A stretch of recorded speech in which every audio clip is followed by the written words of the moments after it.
Hello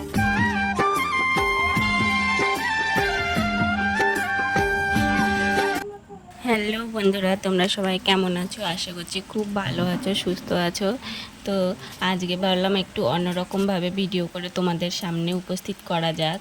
তো তোমরা সবাই ভিডিওটা স্কিপ করবে না, পুরোপুরি ভালোভাবে দেখবে।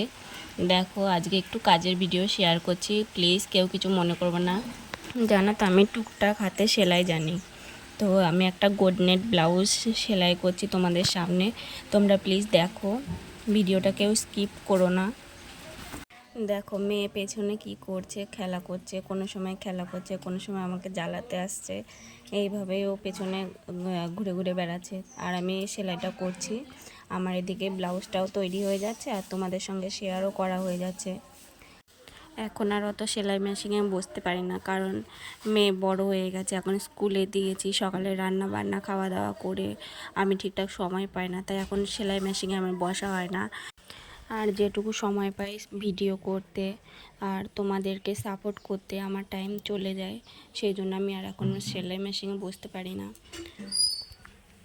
আর আমার এই ভিডিওটা যদি তোমাদের সবার ভালো লাগে তো একটা লাইক কমেন্ট শেয়ার করে দিও প্লিজ।